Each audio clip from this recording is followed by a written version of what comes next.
warahmatullahi wabarakatuh. Hai teman-teman, terima kasih sudah menyempatkan waktu untuk menonton video ini. Kami dari kelompok 2, saya Erina Rizky Nurfadila dan teman saya Amanda Wahyu Saputri. Pada hari ini kami akan membahas UUD 45 sebagai konstitusi negara. Kalian tahu nggak sih Undang-Undang Dasar 1945 adalah konstitusi dan sumber hukum tertinggi yang berlaku di Republik Indonesia. Konstitusi yaitu hukum tertinggi. Konstitusi terdiri dari definisi, fungsi kontrol, dan fungsi pengatur.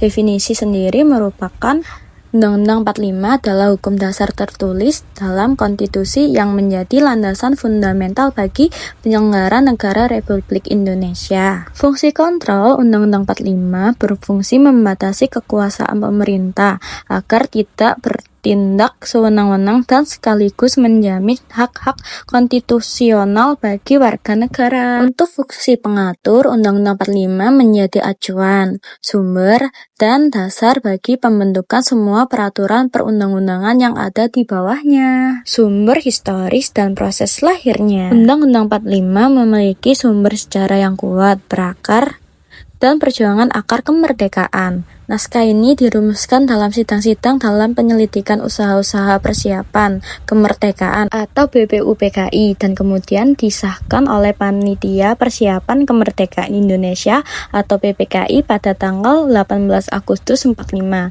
hanya 1 hari setelah proklamasi kemerdekaan. Proses ini menandakan Undang-Undang 45 sebagai piagam kelahiran negara dan kontrak sosial bangsa. Fokus utama yaitu sumber hukum Undang-Undang 45. Dari mana sih nilai dan kekuatan hukum Undang-Undang 45 berasal? Nah, yaitu dari hukum material dan formil. Sumber material adalah jiwa atau materi inti dari konstitusi. Sumber material Undang-Undang 45 adalah Pancasila. Pancasila berisi falsafah negara, pandangan hidup bangsa, dan kesadaran hukum masyarakat Indonesia yang telah ada sebelum negara terbentuk. Sumber formil adalah proses dan bentuk hukum yang membuatnya sah. Sumber formil UUD 1945 adalah naskah yang ditetapkan PPKI. Proses penetapan inilah yang memberikan UUD 1945 kekuatan hukum formal sebagai konstitusi negara yang mengikat. Nah, selanjutnya Pancasila adalah State Fundamental Norm. Pancasila merupakan sumber dari segala sumber hukum negara.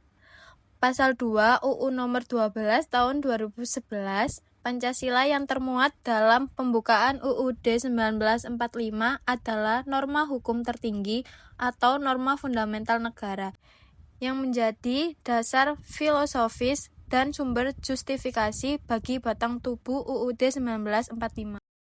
Nah, berikut adalah tabel hierarki peraturan perundangan. Di tabel ini menunjukkan Undang-Undang 45 adalah bagian tertinggi dari tabel tersebut, dan kedua diikuti dengan ketetapan MPR. Ketiga, peraturan pemerintah mengganti undang-undang. Keempat, peraturan presiden.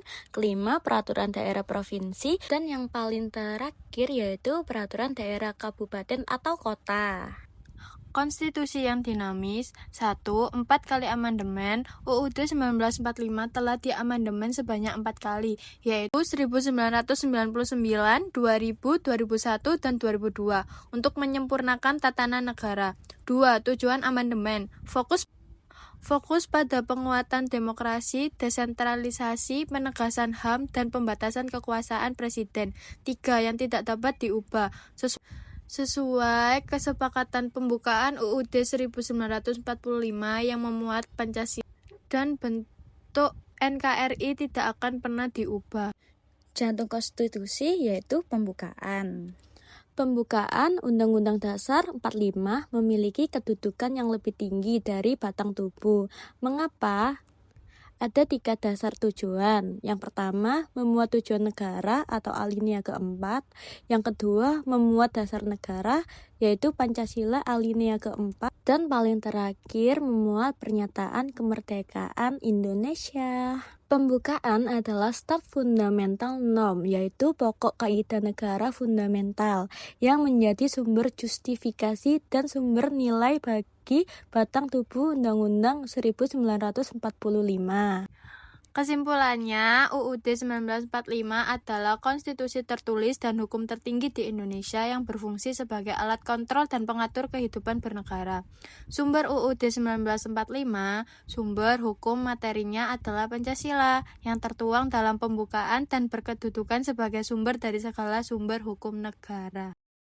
Dalam PPT ini, kami mengambil dari referensi fhumumsud.go.id dan shopee.co.id. Nah, itu dia tentang UUD 1945 sebagai konstitusi negara yang disusun oleh kelompok 2. Sekian dari kelompok kami. Terima kasih. Sampai berjumpa lagi. See you next video. Bye-bye. Wassalamualaikum warahmatullahi wabarakatuh.